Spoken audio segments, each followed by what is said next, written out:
This is Coach Lee with myexpatcoach.com, and I'm going to talk to you about what it means when your ex or your boyfriend or girlfriend says that they need time or they need space. Take a second and click the subscribe button below so that you can be notified when I have more content that's helpful to your situation, and that includes videos on attraction and relationship dynamics in general, not just about breakups. So an extremely common thing for someone to say is that they need time and space when they are trying to get a message across to their girlfriend or boyfriend. And a lot of times someone will say it when they're breaking up with you as sort of a way to say that the relationship may not be ending for good and there might be a future, that you shouldn't just think that it's permanently over with.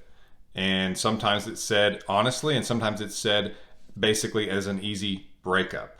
So that's oftentimes what it can mean, is that they're trying to just make it where you will accept the breakup, you will leave them alone, and that maybe they think that you'll get the hint. And then if you do reach out, maybe they can ignore you, or maybe they can just deal with that when it comes up. So when they say, I just need some time, or I just need space, sometimes it's just an easy way for them to break up with you, so that maybe they think that you won't fight it, because you'll think that if you do just back off a little and be quiet, that you'll have a better chance of getting them. And so they'll do that basically as a lazy way to break up with you. And that's a shame when that happens. Doesn't mean you can't do anything. I'm going to get to that later in this video. So another reason that they might do it is because they're hoping you'll get the hint and back off a little bit. Maybe you've been too much. Maybe you've been clingy or needy, or you're just texting them constantly, or you are more invested than they are, and you're already talking about a serious relationship, and you're talking about the future, and you're talking about marriage or kids, or you're talking about meeting parents or whatever. Just something is too much, and they're kind of hoping you'll get the hint, back off a little bit, and that they can keep interacting with you when they come back around and start being ready. And so it's very important that you make sure that they get that from you if that's what they're wanting. And I'll talk more about that as I get into things that you need to do in this situation. So another thing that they could be doing is that they're wanting to slow down. And that's kind of like what I mentioned before in the previous reason, in that they are thinking things are moving too fast and that you're too invested. But in this particular case, they could be saying it simply because they feel like both of you have invested too much. That even it's not just you, but it's also them. And that they feel like the relationship itself is a little bit artificial. It's moved too fast, that two people really can't move that quickly emotionally to feel the things that they are feeling and that you're feeling, and that they're worried it's artificial, and they're really just sort of observing things and saying, we need to back up, we need to slow down, we're moving too quickly. And so there's a subtle difference there, but there is a difference. Either way, the response is the same, in that you need to slow down and back off and get away from them, as far as letting them come to you, not reaching out so much. And I'm going to get into that in just a little bit. Another reason that they could be saying this to you is that they're playing a game with you. Sometimes people will say things just to see how you'll respond, or they're saying it because they think that you'll be more attracted to them. It's like their way of playing hard to get, which usually is not something you need to do and does not work nearly as well as everyone talks about. So don't do it yourself. And when someone tries to do it, the best thing to do is to play along a little bit. So for example, if you really felt like they were playing a game with you, like maybe they've said it before, but their actions don't reflect their words, then just totally agree with them. Oh yeah, I was going to say the same thing to you. You just brought it up first. You beat me to it. Stuff like that. It'll blow their minds. Usually when people say things, I have another video where I talk a lot more about this, but basically you need to hold people to their words, to what they say. Words matter. And so when someone says something that seems extreme, or seems like it's going to be something you don't want, or it seems like that they're trying to say it to be manipulative or to get a response from you, it's best to just go along with it and to act like it is concrete, that when they said it, you believed it and you're taking it to the bank. And I'll get into that also here in just a little bit. So people often respond very poorly when the other person says that they need time or space. As a matter of fact, usually they give them a day or two or less, and they'll say, okay, I've given you some time, is that better? They won't use those exact words, but that's basically what they say. They'll say, I have given you some time and space. How do you feel now? And they act as though it's just some sort of quick switch that's been flicked, and okay, I have my 2 days, now I feel better. But people don't work that way.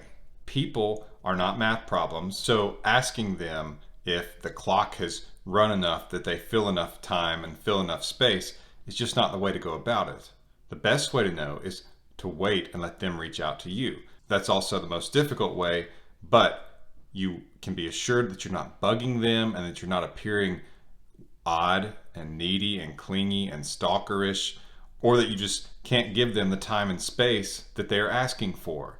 And it's very important that you can show someone you can do that. Again, I go back to what I said earlier about taking someone at their word. They need to know that if they were to say they need time or they need space, that you'll give it to them, that you truly will back away and you will give them big time and space.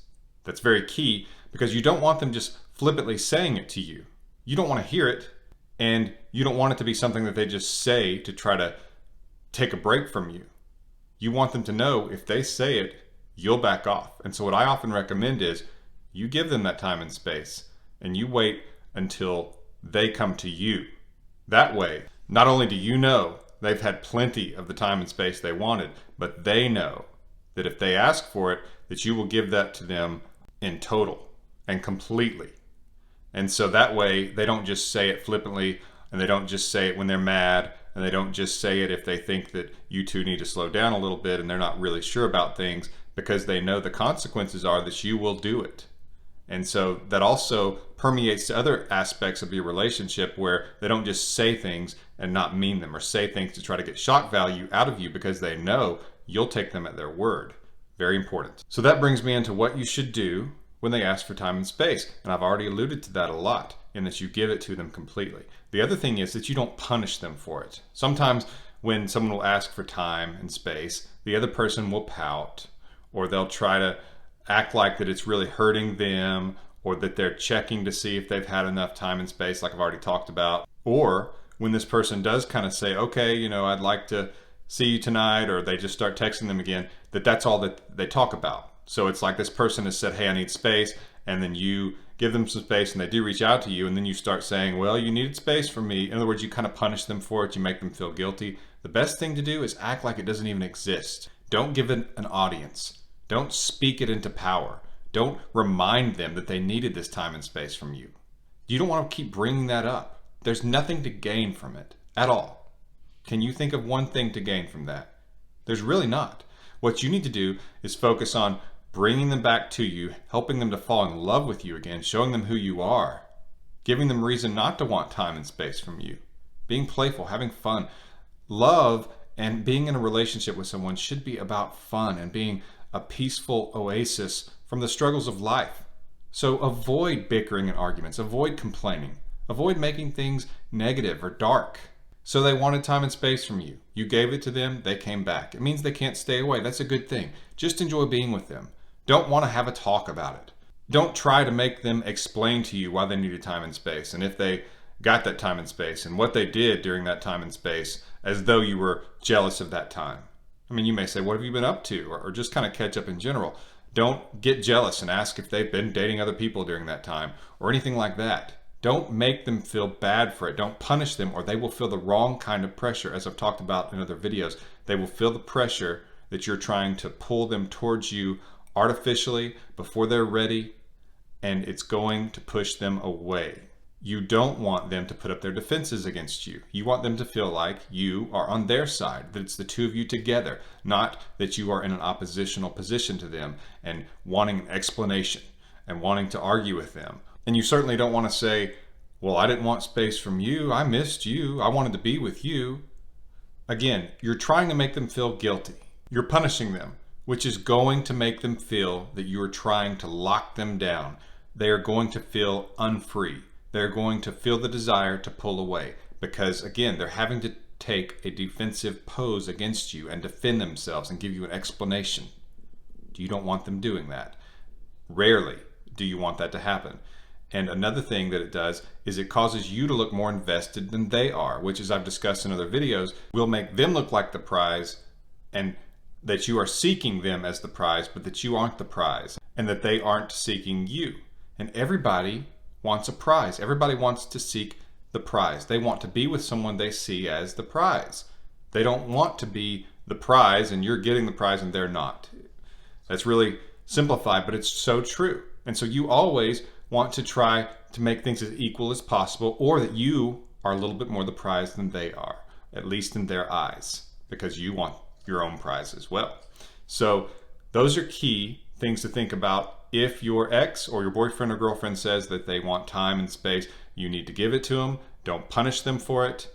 Continue when they come back to you, and you should wait until they come back to you. Continue as though things never changed, as though the time and space was no big deal to you. You're happy to give that to them, that you want them to take time and space when they need it, and you're not going to punish them for it. This will prevent them from wanting time and space as much from you, if at all. It will also maintain your attraction, which is so key. If you have been broken up with, go to myexpatcoach.com or use the link in the description below to get more information about my emergency breakup kit. The emails are coming in on how helpful it is being to some of you, and I'm thrilled about that. And I recommend it because it's my own and I put a lot of work into it. It's very helpful. It's my best stuff. You can get more information about that with the link in the description below, and that's the emergency breakup kit. And you can schedule a coaching call with me at myexpatcoach.com. And this has been Coach Lee with myexpatcoach.com. Click the subscribe button below if this video has been helpful to you, and thank you for watching.